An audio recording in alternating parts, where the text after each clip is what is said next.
नमस्कार, आप देख रहे हैं वी न्यूज़। मैं हूं आपके साथ नमन शर्मा। रूस के राष्ट्रपति पुतिन ने अमेरिका में प्रेसिडेंट चुने गए डोनाल्ड ट्रंप के आते ही यूक्रेन पर समझौते का प्रस्ताव रख दिया है। ऐसा हुआ तो डोनाल्ड ट्रंप के लिए राष्ट्रपति पद संभालते ही ये बड़ा फैसला साबित होगा। उन्होंने गुरुवार को कहा कि हम यूक्रेन पर समझौते के लिए तैयार हैं। डोनाल्ड ट्रंप के साथ बातचीत में रूस को आपत्ति नहीं है और अब यूक्रेन पर समझौता हो जाना चाहिए, लेकिन एक शर्त है। और वो शर्त क्या है कि इसमें यूक्रेन की ओर से वैध सरकार को ही शामिल करना चाहिए। राइटर्स की रिपोर्ट के अनुसार व्लादिमीर पुतिन ने कहा कि रूस किसी के साथ भी बातचीत के लिए तैयार है, यहां तक कि यूक्रेन के राष्ट्रपति जेलेंस्की के साथ भी बातचीत संभव है।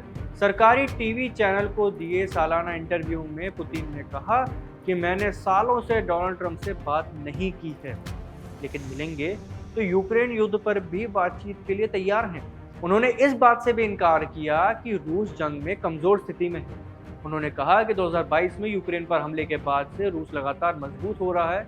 पुतिन ने कहा कि समझौते के लिए यदि रूस सहमति दे रहा है तो फिर यूक्रेन को भी इसके लिए तैयार रहना चाहिए। हालांकि उन्होंने किसी अस्थायी युद्ध विराम की संभावना से इनकार कर दिया है। पुतिन ने कहा कि बातचीत का रास्ता तो पहले ही निकाल लेना चाहिए था, लेकिन हमारे रुख को यूक्रेन के कुछ नेताओं ने सरेंडर की तरह देखा। बता दें कि बीते करीब 3 सालों से जारी जंग में लाखों लोगों की विस्थापन झेलना पड़ा है। बड़े पैमाने पर कारोबार खत्म हो गया। पुतिन ने इस इंटरव्यू में ये भी जरूर कहा कि हमारा हमला गलत नहीं है। वो कह रहे हैं कि हमला गलत है ही नहीं। उन्होंने कहा कि नाटो जिस तरह से विस्तारवादी नीति अपना रहा है और रूस के खिलाफ आक्रामक है, उससे बचने की स्थिति में हमने हमला किया था। फिलहाल यूक्रेन के करीब 20% हिस्से पर रूस ने कब्जा जमा रखा है।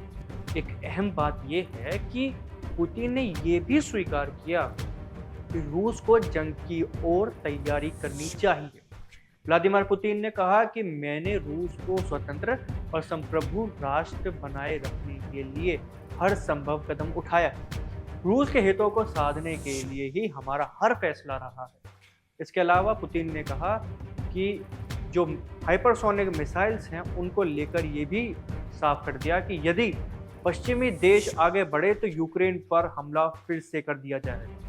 बता दें कि पुतिन के ट्रंप के साथ अन्य नेताओं की तुलना में अच्छे रिश्ते माने जाते हैं। फिलहाल आपकी इस पूरी वीडियो पर क्या राय है, हमें कमेंट सेक्शन में ज़रूर बताएं और ऐसी ही तमाम जानकारी के लिए देखते रहिए वी।